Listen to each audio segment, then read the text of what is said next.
Oh, yeah, can you take this?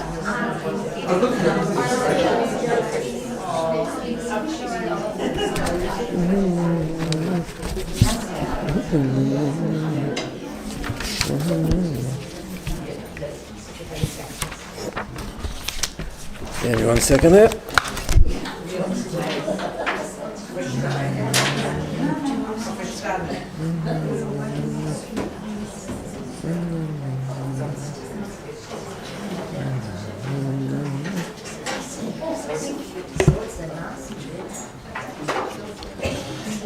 Okay, good morning, everyone.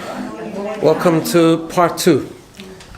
Soul work, we've called it, reclaiming the inner self, removing pain, guilt, and toxicity by going deeper within. So, let's... Sorry? Reclaiming, yeah. Reclaiming yourself, yeah. So, let's begin with a little review from last week. So last week we talked about the month that we're approaching, which actually is today's Rosh Chodesh. It's the beginning of the month of Elul, which known in Kabbalah and in Jewish sources is known as the month of closeness, king in the field, God is accessible. So it's the month of preparation for the new year. And it's connected with this whole idea that we are going through on a mystical level called Shuvah, which often is translated as repentance, but we're going deeper than repentance, so we're talking about return, which we'll talk about more today. Where we repair the past, we grow, we improve, we change. It's the season of preparation for growth, right? So the whole journey of Elul, the month of Elul, goes into the month of Tishrei, which is the month of Rosh Hashanah, Yom Kippur, Sukkot, and so on. There's many, many steps to this process and this whole idea, this whole experience, both in mindset and practical tools. Now, mindset is really important. Obviously, practical tools is always really important, but mindset is extremely important because often when we just go for the tools, it doesn't last unless we change our thinking, which is part of what we're going to do. We will get to practical tools of change as well, but we need to understand the mindset and the whole approach to what we're doing. So last week we began with the importance of being present, being aware, right? And we talked about 3 levels, but last week we only did 2, and we do the 3rd today. So the first importance, the first idea of why being present and being mindful and being aware is so important, because this month is the month of Cheshbon. It's the month where we take stock, right? In Jewish sources, the whole idea is that this month is we're supposed to stop and take stock of the year gone by, become aware of our strengths, of our weaknesses, and so on, and then make a plan for growth, right?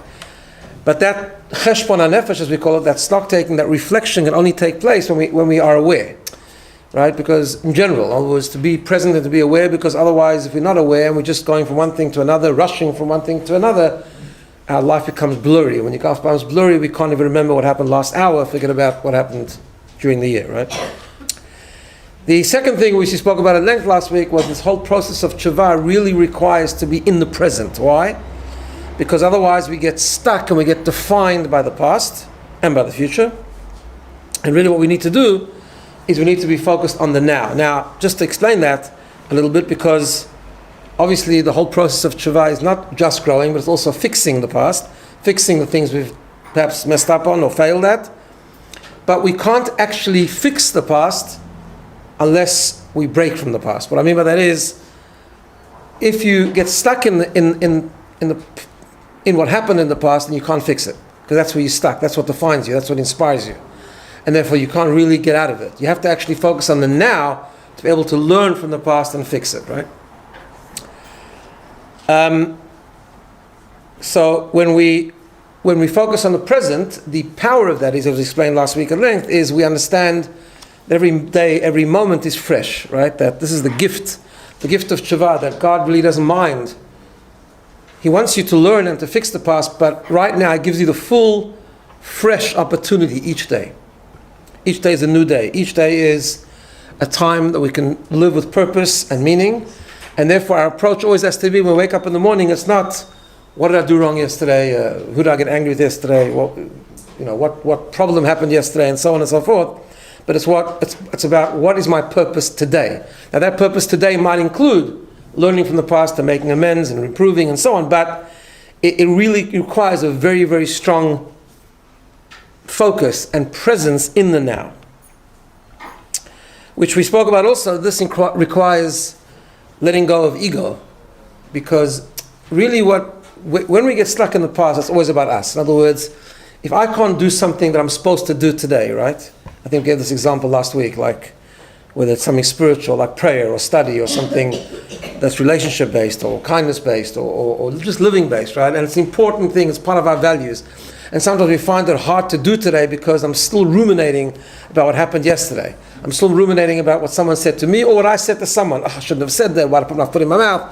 I blew up and I was in a time of weakness and all that kind of stuff, right? We get stuck in all of that, then we can't actually do what we're doing today. But the problem why we get stuck in yesterday is because we make it about ourselves. And this is an interesting thing, because part of living with purpose is it's not about us. It's about doing the right thing. It's about living with the purpose. It's about connecting to something higher than ourselves. And therefore, if that's required of me today, I need to get into it. I need to get right into it and be present and know what I need to do in the now. Part of that is also, of course, I've got to designate time to fix the past and so on. But it's not about what I'm feeling. It's not about getting stuck in all the things that happened to me. It's about what is required of me today. That's the focus, and that's the step one to the process of tshuva, of rebuilding, repairing what happened in the past, and moving forward in an improved state and in a growth state for the future. Just before we go on, I just had this, living mindfully, being present generally is a very good thing. And, when you see someone who's extremely present and you see how it works, it's actually beautiful to be inspired from. I just had this experience a couple of weeks ago. As you know, I mentioned we were at a retreat. The rabbis of Sydney went away to a retreat, and we had this, it was very nice for 2 days. And we had this guest for one day, they spent the whole day with us, called Rabbi Michoel. Rabbi Michoel is a very, very, quite a famous rabbi in Israel. And when you see his resume, I don't know when he sleeps, but this guy sorry? Maybe he does. Well, he must sleep sometime, I guess, Because, he runs a whole bunch of organizations. He's authored very good books. He's a master teacher. And he's absolutely, he's on 16 different WhatsApp groups responding to questions. It's unbelievable. And the amazing thing I saw about him is I was thinking to myself, how does he do so much, right? And the amazing thing is that he spent the day with us completely calm and completely present. And then on Shabbat I also had the opportunity, because he spoke of Mizrahi and actually he had to walk. I actually walked him to shul and I had a discussion with him. Fully there. When he talks to you, he's fully there. And I think that's part of the secret. Like when you're fully in what you're supposed to be doing. Like I saw him in the retreat, like even in the breaks, I saw him go to the corner and check all his WhatsApps, but when he was with you, he was totally there. It was like an amazing thing. Anyway, I just thought I'd share with you because it's quite inspiring. Okay, so before we go to today, I just need to break with a commercial as I did last week. It's 1 week tonight, the journey. It is filling up. So those who haven't booked yet, it's a good time to book today. Also that it would give us an indication of numbers for catering purposes. But so if you are inspired to come, please come. It's going to be amazing. We had some discussions this week with the musicians, and we're doing a rehearsal this Monday. It's going to be really amazing and inspiring and a good social event and everything together. So book today if you can. Actually, you can book at the office, or you can book on your phones after the shir, of course.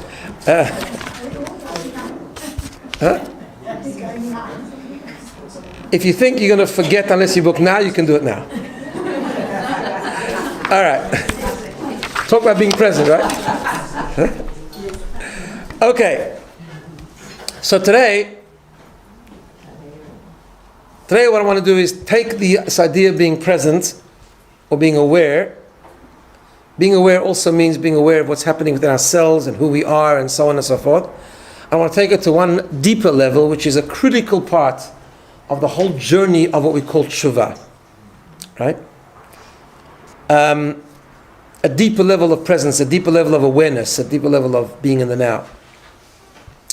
But before I do that, I want to just share a few ideas of this whole idea of tshuva that we're talking about, right? There's a famous Zohar. The Zohar is the seminal work of Kabbalah. And the Zohar creates this imagery, and the Zohar says that tshuva, the concept of tshuva, the gift of tshuva, again, just to be clear, I'm using the terminology, tshuva means returning, repenting, repairing, fixing our past mistakes, growing in the future, right? So, the Talmud tells us that tshuva is one of these things that preceded the world, the concept of the world. The Zohar says that when God created the world, He called tshuva, He beckoned to tshuva. And He said to tshuva the following, He said, I'm going to create a world, and in that world I'm going to create a mortal human being of blood and flesh. But one condition, I need your help, God says to tshuva. This is the imagery the Zohar paints. That this is going to be a person, a human being is going to be one that's going to be filled with mistakes. So when they make mistakes, they're going to turn to you. They're going to turn to tshuva, and you've got to help them out. That's what the Zohar says, right?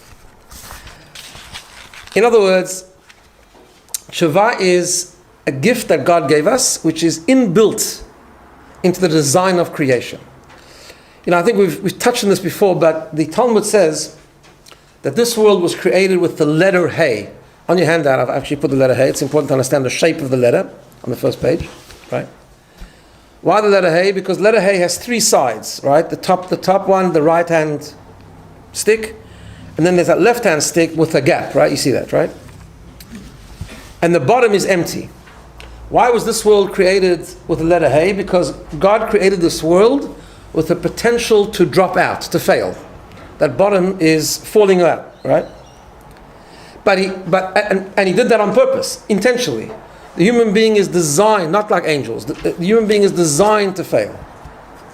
Now that sounds like a morbid thing, but it's not. It's the beauty of the human being. The beauty of the human being is that we fail and we can grow and we refix, and then we become stronger, and we grow from the mistakes, and we learn, and we turn challenge into opportunity. It's right. And also that when we grow, it's not given to us, it's not a gift given to us on a golden platter, it's something we do from within ourselves. It's an amazing journey. So we are designed to fail, but we are also designed to be able to crawl back and to grow from that return. That's why the hay has that little gap on the top. Right? So we fall out the bottom, but then there's the window to climb back in. And that's the way the world is created. Incidentally, it's not the right time of the year, but that also has it's also connected to the whole idea of Pesach. I think I've shared this with you before. Because what letter is similar to the hay? The chet, right? What's the difference in the chet and the hay? It's joined up. There's no gap. There's no window, right? So it's got to do with ego and letting go of the ego. And an egocentric person is a person that fails and says, either I didn't fail, or that's just me and too bad, and I'm not working. I'm not confronting it. I'm not going to grow.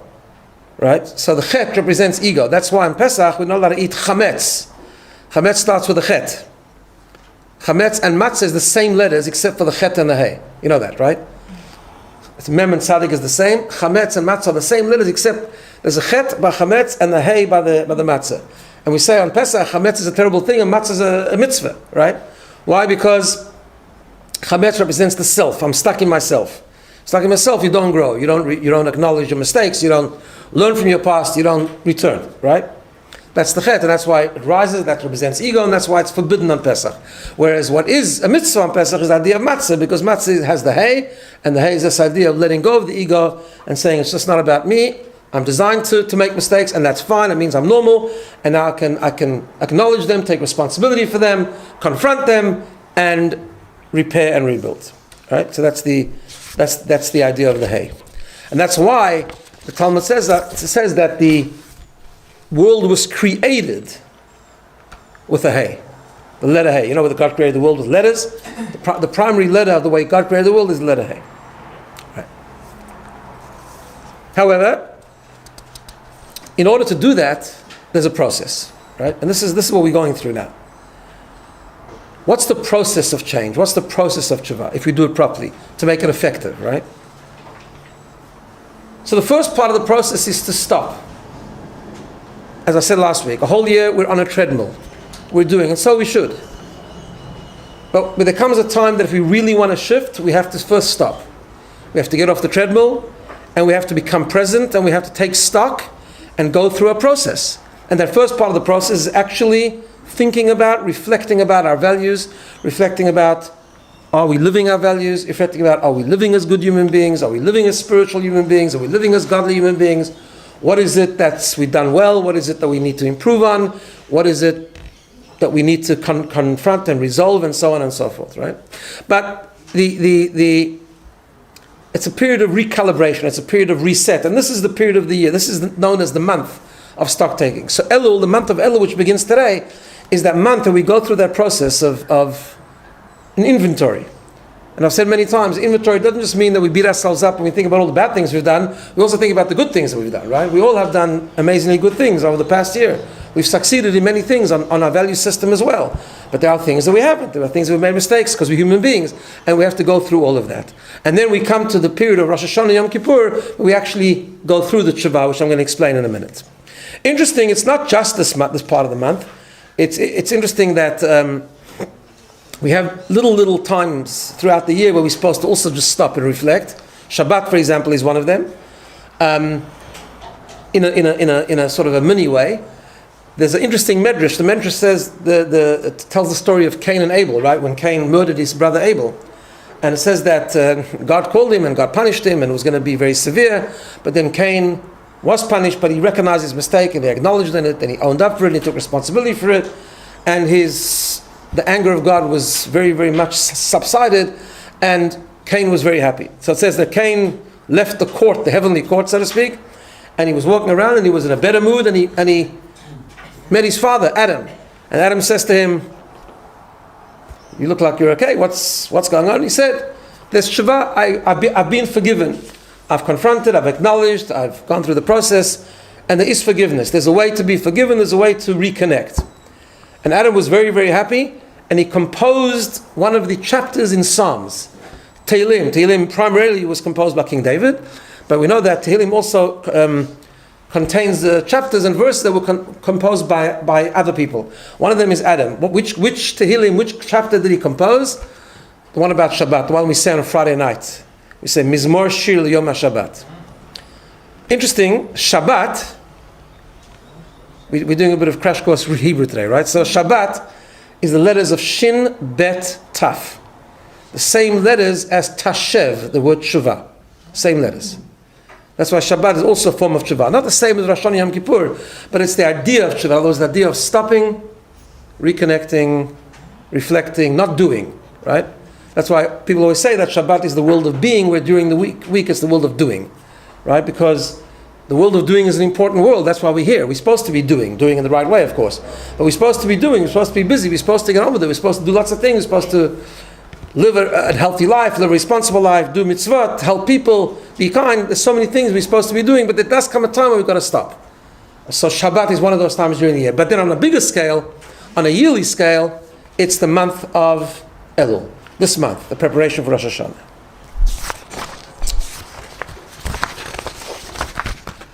One second. Okay. So how do we do this on a deeper level? How do we fix past mistakes? How do we deal with our, failings, weaknesses, insecurities, make amends? How do we do this on a deeper level, other than just reflecting and knowing what we need to fix? So one of the things we have to do, and this is really the focus of today, we have to first of all confront what I call our conscious self, right? Our conscious self is where all these things live. Our perspectives, the way we think, our emotions, our feelings, how we respond to things, how we respond to our thought, our speech, our action, all these things, right? However, just reflecting on what we've done wrong, just acknowledging our past mistakes is not going to do it. How do we really detach from the past to fix the past? How do we do that? It's a very important question, this, because when I say to fix the past, when you fix the past, that means you're engaging in the past, right? So how do you let go of the past, not to be defined by the past, in order to fix the past? Got the question? So we first have to do something very deep to appreciate that change is actually possible, and to understand that intrinsically we can change, right? In order not to be defined by the past, which we're engaging in order to fix, right? So, simply put, it's an idea which I mentioned in a different context, just not so long ago. but not everyone was there, so let me just go through it properly. Human being operates on many, many different layers, right? We're a very complex machine. But just for the purpose of this discussion, let's just divide it into two. We operate on two layers. One layer I call the conscious self, the other layer I call the real self. Let's explain. The conscious self is your consciousness each day. It's how you operate, how you deal with other people, how you think, how you feel, how you behave. All that stuff lives in our conscious self, right? It's also, by the way, where the ego gets involved, right? On our conscious self, where the ego lives, that's where the ego tries to sort of make us very self-absorbed, be very insulted when someone looks at us the wrong way, pursue selfishness rather than selflessness, pursue pleasure rather than meaning. All that stuff goes on the conscious self, right? Which also means, by the way, that's the self that we have to engage in when we want to improve. Because that's where the good things happen and the mistakes happen. They all happen in our conscious self. Correct? However, because that's our routine, that's our daily routine is in the conscious self. However, what we need to come to the conclusion and need to understand very strongly is that the conscious self is not our real self. It's ours, belongs to us, but it's not our real self. Our real self is the core of our soul, the core of our neshama. What is that core of the neshama? There's a part of us that is pure and remains pure. There's a part of us that has never sinned, that has never failed, that has never made a mistake, that has never been traumatized, that has never been damaged. It's an important spark to be aware of. There's a part of us that is so pure, so godly, so pristine, that has never been affected by anything. We don't fail with our real self. We fail with our conscious self. If I'm not making sense, please tell me. Or if you're not following, just let me know. Right? The problem is that the real self is in the background. It's because it's not our conscious self. We're often not aware of it. Right? But the real self is so critical to connect to. Why? Because it's the real self that allows us not to be defined by our conscious self. And therefore it allows us to fix the conscious self. Let me explain. Right? You've heard me say this before, right? People say, accept me the way I am. Or people need to accept themselves. It's a big thing nowadays, accepting yourself. I disagree. It's very bad to accept yourself. But it depends which self you're talking about. Right? Meaning, don't define yourself by your mistakes or by your lack of growth or whatever the case is. But certainly don't accept yourself. Our conscious self can grow. We can improve. We can do better. We can always do better. That's the growth mindset, right? We talked about this in the past from Carol Dweck. The whole process of right? That we should never lock ourselves in. Because whatever we are in our conscious self, whatever personality we have, which is our conscious self, whatever emotions we have, whatever practices we have, whatever habits we have, whatever values we have, whatever, all those things we have, is all in our conscious self, and we can always do better. And therefore, although we shouldn't beat ourselves up, and we shouldn't traumatize ourselves, we shouldn't push ourselves in ways which are unhealthy, but we should push ourselves. We should never accept ourselves, our conscious self. But in order not to accept our conscious self, in order to push our conscious self to improve, we need to go to something deeper than our conscious self. We need to go to our real self. And that's our real self is who we really are. If you want to know where do we operate on our conscious self? What's our true definition? Our real self. That core of the soul. That's who we really are. And that's who if we are really that, right? If we are really our real self, right? Which is always there, it never disappears, it's never damaged, never disappears, it's always pure, right? If that's who we really are, at our very core, then that's how we take responsibility for our conscious self, because it's our responsibility, but it's not us. See, if the conscious self would be the real you, you wouldn't be able to change it. Can't change you. You are who you are. Which is correct. And that's why people think you can't change. Or accept me the way I am. because they don't realize that's not themselves. You understand? In other words, the conscious, it's a deep idea, but the conscious self is not, it's mine, I have to take responsibility for it, but it's not the real me. The real me is my soul, my deep soul. My core.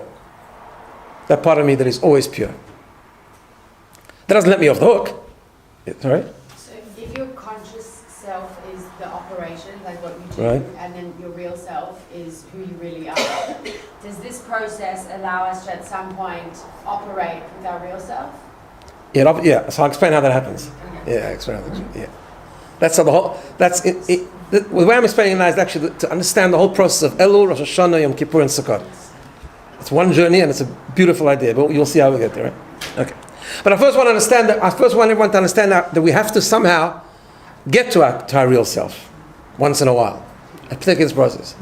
Otherwise, if I don't get to my real self, I don't become aware, and that's the third level of being really present, being aware of who I really am. Yeah. Does the real self also have behaviors and feelings? No. The real self is what is the essence of who we are. It's the godly spark. Right? So mitzvahs are not their actions? No, so let's wait till the end of this, because when we behave properly, it's aligning our real self with our conscious self. But okay, which we're supposed to do, of course. Okay, yeah, okay, that's what we're supposed to do. But when we come to Elul, we look back at the year and we say, once, whoops, we felt. So how did I change? I'm overwhelmed. I tried last year, it didn't work. Right? Because sometimes we don't really believe we could change. Why? Because we deep down, subconsciously, we believe, my conscious self is who I am. So I can really change, Especially because if I'm a little bit older, so I've done this already. I'm like this for the last 50 years, so that's who I am. Which is completely contrary to the concept of tshuva. Tshuva means every day is fresh. Why is every day fresh? Because it's you're never defined by your past, because it's not really you. It's your responsibility, it's not you. But the process of change needs, on a philosophical perspective, mindset level, it needs us to connect to that real self. So that when we connect to the real self and we understand that's really us, then we say, that real self has a spark of infinity. That real self is purity. That real self never messed up. That real self has endless potential. And it's that real self who can inspire the conscious self to change and to fix. Right? That's why, by the way, let's go to the word tshuva. What does the word tshuva actually mean? To return. Return to what? Right. Which is the same, it's synonymous with returning to God, but to return to God, the mystics say you have to return to your real self. Right? You have to turn to who you really are. That's what tshuva is. Another thing about the hey, right? Because tshuva is actually the words tashuv hey. Return to the hey, not the hey we were talking about before, but a different hey. Hey is also one of the letters of God's name, right? That's how God connects to us. Meaning, tashuv hey, return to your godly connection. How do you turn to your godly connection? By returning to your inner self, your real self, who you really are. That spark. Which, by the way, are you cold?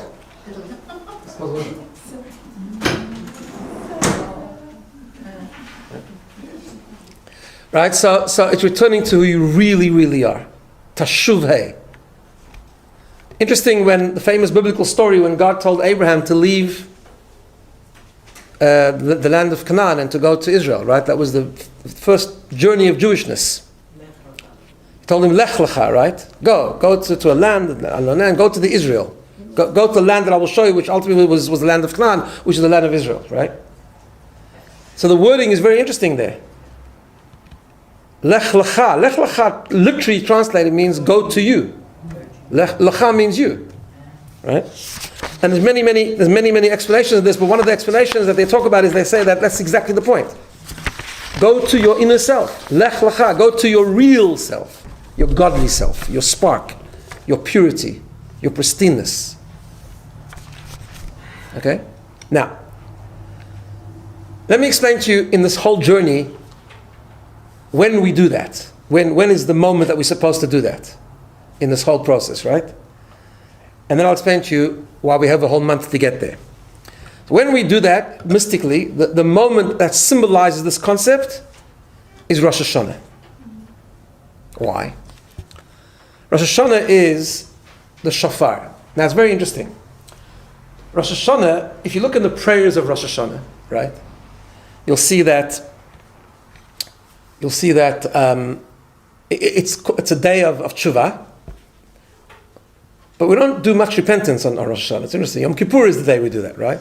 Yom Kippur, we go to shul, we go like this, so we say Hashamnu, we've sinned, we're this, we're making amends, we're going to be better, we get forgiven, the whole atonement. But Rosh Hashanah is also part of the process. So how does Rosh Hashanah fall into this picture? So Rosh Hashanah, we are told by the Kabbalists, is the first step to the tshuva. Why? Rosh Hashanah, we specifically don't talk about failings in the prayers. We do on Yom Kippur, plenty. Right? Yom Kippur, we deal with our conscious self big time. Rosh Hashanah not. Why? Rosh Hashanah is the shofar, and the shofar is a cry that has no words. It's a cry from the inner soul. Rosh Hashanah is the time that we connect deeply to the inner self, to the real self. That's the beginning of the process. In Rosh Hashanah, we reveal the potential to change. We reveal that, in fact, we never intrinsically failed. We did, and our conscious self, we have to take responsibility for that. But right now, Rosh Hashanah is uncovering, exposing the deep ability to change. Going to your inner core self that never failed to begin with. And that's who you really are. So let me share with you, I'm sure I've done this in the past, but let me share with you the famous parable, the analogy that the Baal Shem Tov gave about the shofar, right? Because it's easy to understand in this sort of level, right? So the Baal Shem Tov gave a mashal, I call it, an analogy, a parable of a king. All good Kabbalistic analogies start with the king, right? So there was a king that had a prince, and the king had a child, a son, a prince, and he decided he wants to train the prince to be a better person, to be a good person.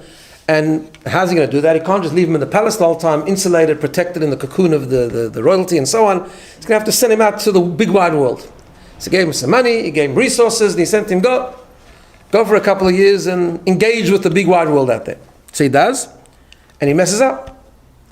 He goes and he gets into the wrong company, and he sort of has a good life, and he starts to party, and eventually he just drifts away. And the way the story goes, he drifts away to the point that he lives in a faraway place, and he speaks a different language, and he doesn't even remember the language of that they spoke in his youth at the king's palace, and he's far gone, right? He's as far gone as you can imagine. One day something niggles in him, and he remembers his father, and he says, I need to reconnect. So he travels all the way back, and he comes to the palace, and there's guards out there, and he doesn't look like a prince, he doesn't speak like a prince, and they don't recognize him. And he doesn't speak the language.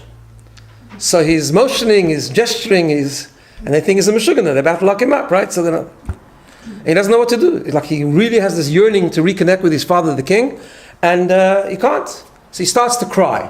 And the Baal Shem Tov says, as he's crying, his father, the king, is sitting in his throne room, and he hears the cry of his son, and he runs out and he embraces him and he brings him home. Right? And that's, the Baal Shem Tov said, that's the shofar. That's the shofar in Rosh Hashanah. What does that mean? Let's understand the depth of that story. When a baby is born, right? It's a very important imagery to understand. When a baby is born, what's there? I know everyone thinks the baby is born, they're the cutest and the cleverest, but actually they're not doing much, right? There's not much conscious self there, if you know what I mean. So I hate to break it to you, but that's the way it is, right? At least for the first 48 hours. Just the essence. Exactly. What's there? That intrinsic bond, right? The real self is there. When a baby is born, it's pure purity. That's what's there. That's what's. The conscious self is completely underdeveloped, right? And when that purity is there, it's the purity of the father that's also connected to that purity. It's this intrinsic bond between father and child. That's got nothing to do with behavior, it's got nothing to do with consciousness, it just is. It's that connection, right? That prince, when a child starts to grow up, the relationship changes. In fact, it becomes much more about the conscious self of the father and the conscious self of the child. You start to say, you need to do your schoolwork, you need to do your homework, you need to be respectful, you need to have manners, I don't know, whatever the parenting is all about, right? And the intrinsic bond is still there, but it's kind of sometimes goes into the background. What happens when the conscious self messes up? The father gets upset. The mother gets upset, right? Why didn't you do your homework? Why were you naughty at school? Why didn't you clean up your room? I don't know, whatever. All the things that they're supposed to do, right? And after a while, sometimes in parent-child relationships, what happens is that the relationship can go really bad. It can actually be strained. How can you reignite that relationship? There's only one way. You've got to strip it all the way down. Both for the father and the child. You've got to strip it all the way down to when they were just born. Right? Because that's still there. That bond is still there. Because the essence, the real self of the son is still there. The real self of the father is still there.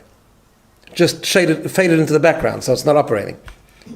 But if you somehow can bring it down to the very, very essence of what it was, then you can repair and rebuild from there. And that's what Hashem said, that's what happened to this prince. This is the story. The prince has no conscious self left in terms of the way the father wants the conscious self to operate. Messed up on the conscious self. Can't even speak the language. But he can cry from his essence. And that's the shofar. And when the father sees that the son is connecting with his real self, I'm a prince. I can't say it, I can't express it, I've messed up, but he can cry it. The cry comes from the kishkas, from the real neshama, right? When the father hears that, he reveals his essence, so to speak, and they connect on an essential level. And that's Rosh Hashanah. Rosh Hashanah, we go to on Rosh Hashanah, we strip ourselves down to the very essence of who we are. Yeah. It just makes it all about the child. What can the parent do if the child is still in that space? Correct. That's a very good question. So a parent could try and facilitate that, right? So, for example, going back to the spiritual analogy, that's why we have the month of Elul. The month of Elul says, God says, I'm gonna create a closeness because I want you to go there, but I don't want to do it for you. I want you to do it yourself, and that's what Shavah is, right? But we'll talk about Elul in a second. We'll come back to Elul in a second, right? So therefore, Rosh Hashanah is the time where we strip ourselves down all the way back. That's the shofar. That's the mitzvah of the day. Interesting, this year we don't blow shofar on the first day because it's Shabbat. But in Kabbalah, we heard that Shabbat on Rosh Hashanah can do the same thing because Shabbat is also that state of being, as I said before. Same idea. And when it combines with Rosh Hashanah, the power of Shabbat becomes even stronger. So we can do it the first day with Shabbat without the actual horn, but we do it the second day. Okay. But that's what the idea is. The idea is we go very deep down and we connect to our inner self. And we cry out we say, we're a prince. We know that at the very essence of who we are, we're still the prince. Maybe we made mistakes on our conscious self, but who we really are, what's our true definition? The prince. And on that level, there's no sin. That's why Rosh Hashanah we don't talk about sin. Rosh Hashanah we're not dealing with the conscious self.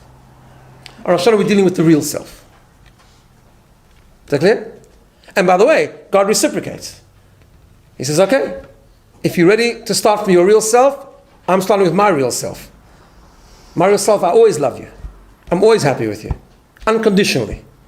Now let's connect and now let's start rebuilding together. Which is the next part, which we'll talk about next couple of weeks, right? Now, so then if that's the case, if that's the starting point, so it isn't the wrong way around. So why do we start with Elul? Why do we take stock? Why do we deal the whole Elul with our conscious self first? Why are we supposed to reflect about what happened to our conscious self? Right? Is that the question? In other words, I talked about the whole idea of Elul being stock taking, reflecting, trying to remember what we did throughout the year, right? But if the first step to change is actually connecting with our real self, then why do we do that first? Why does Rosh Hashanah come first, then Elul? Then we'll make the cheshbon. Why do we make the cheshbon in Elul? Why does the cheshbon come first? Does everyone understand the question? People look a bit confused, yeah? Are we good? Right? The answer is as follows. We reflect for a reason I'm going to share with you in a moment during Elul, but Elul is not when we actually fix the conscious self. We do it after Rosh Hashanah, because you can only fix the conscious self once you've revealed your inner self. But you still have to confront your conscious self before you can connect to your inner self. Why? Because this is how it works, and this is a really important concept. Because how do you get to your inner self? How do you get to that Rosh Hashanah moment? How do you get to connecting with who you really are?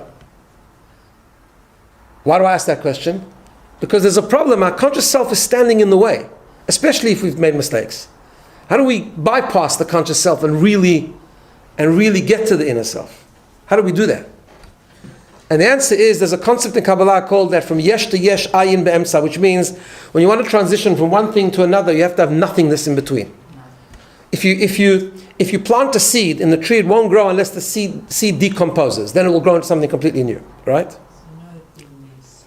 Sorry? Nothingness. That's right, nothingness, okay. So the idea of El is like this. In order to get to the this is going to sound a little bit uncomfortable, but this is what it is. And it's not meant to be uncomfortable, but it is. That you can only get to your inner self if you unsettle your conscious self first. You've got to unsettle it and rattle it a little bit, right? You got to feel you actually have to feel a feeling of discomfort with your conscious self and almost say, okay, so what do I do with this now? Right? If you're all good with your conscious self, it's not going to let you get to your inner self. You first got to confront your conscious self. That's why we take stock first. That's why we have a whole month of Elul to do this.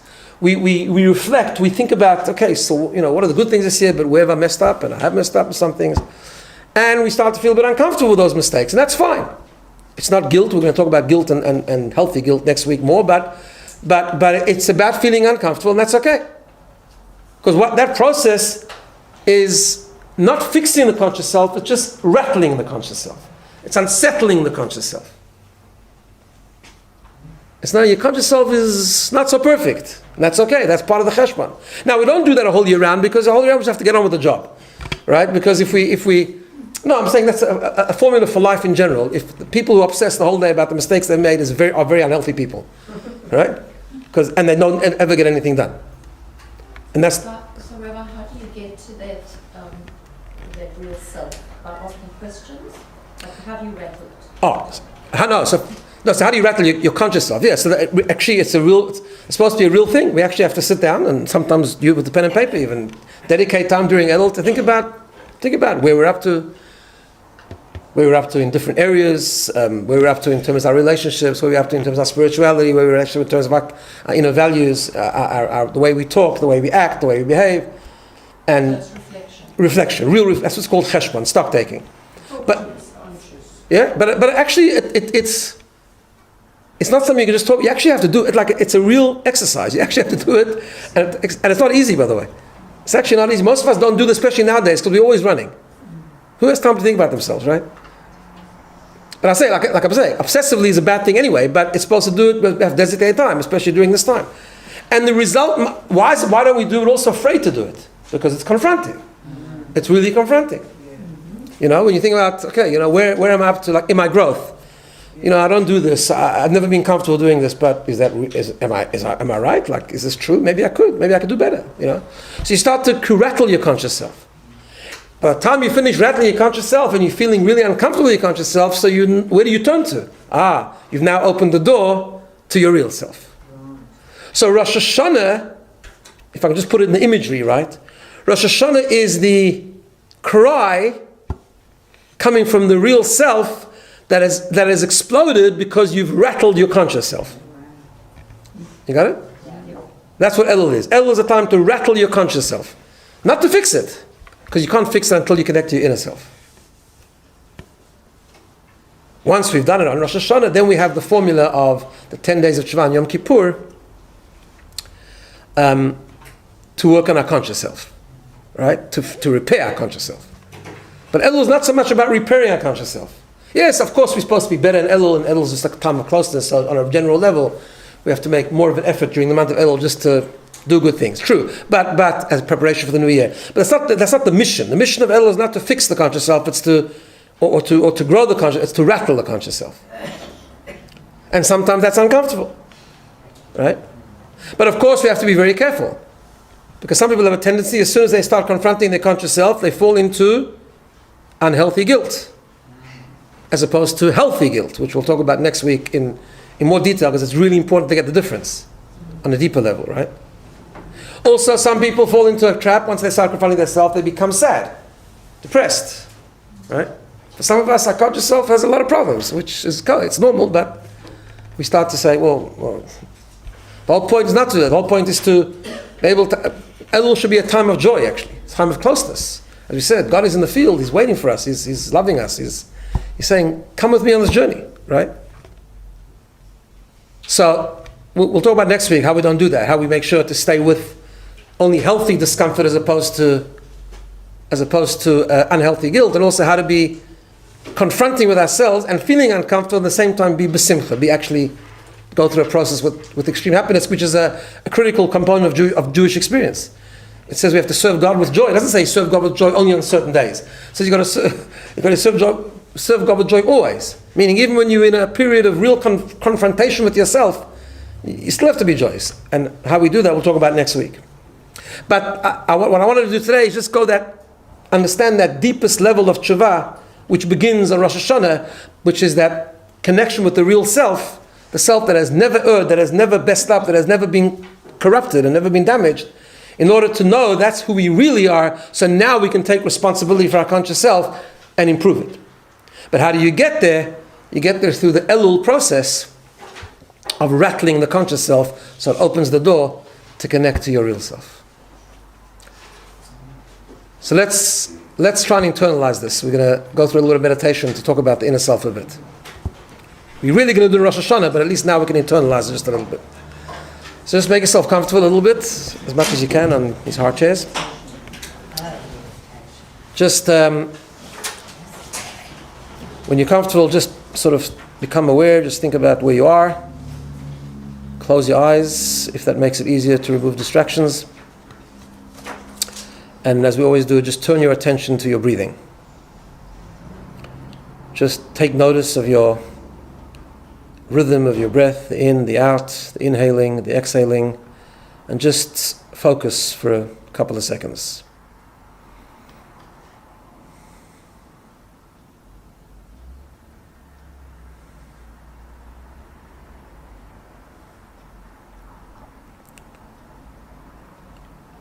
Notice how each breath is distinct from the other. Breathe in, you let go, and then it starts again. Newness, freshness, each moment. Just continue to breathe and notice that for a few moments.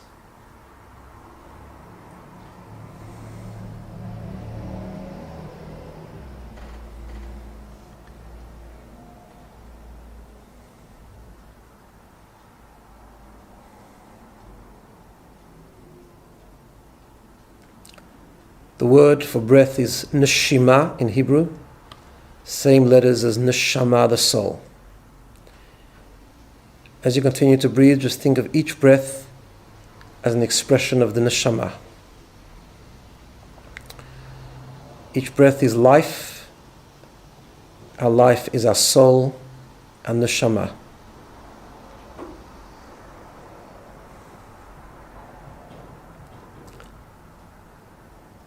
When you breathe in, think of going deeper. Imagine the layers of the soul. You can think of them as concentric circles. Paint that picture in your mind of 4 concentric circles.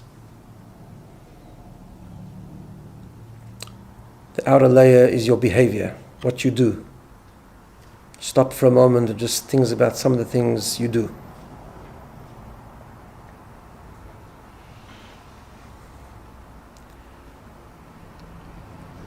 The next layer is your cognition. Just focus your attention to your thoughts, to the way you understand things.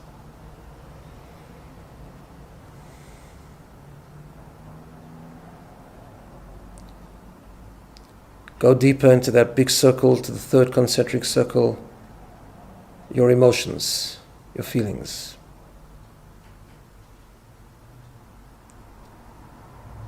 Think about your personality, your emotional responses.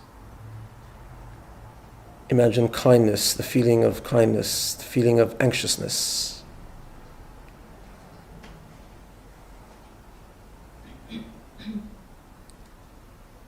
Now go to the 4th circle, subconscious, the things that we don't often think about consciously. memories, past experiences.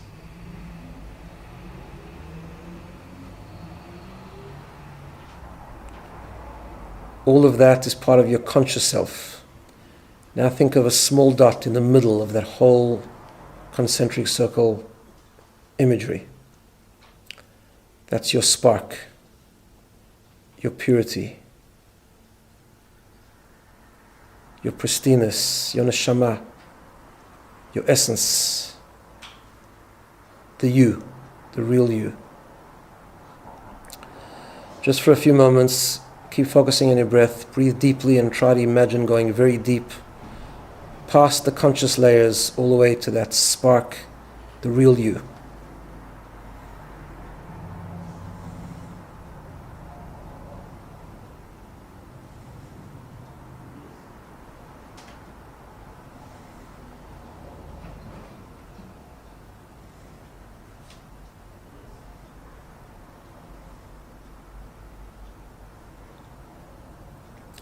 Elul is confronting those outer layers, cracking them open, making room to get to the real you.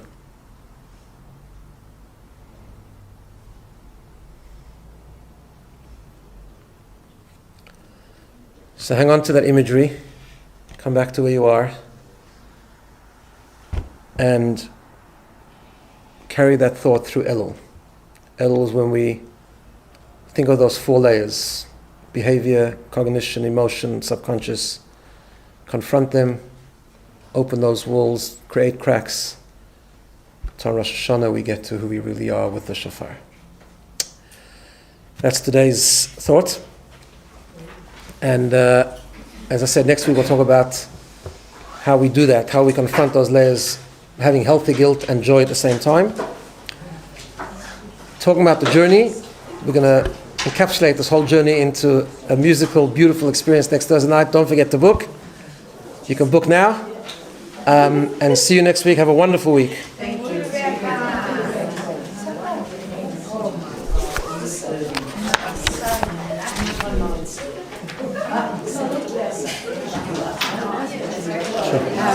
So you know how you say that once someone can deal with their real self, that in their real consciousness, then you can start the work, right? So I have this problem in real life where I feel like I'm a little bit intolerant also when someone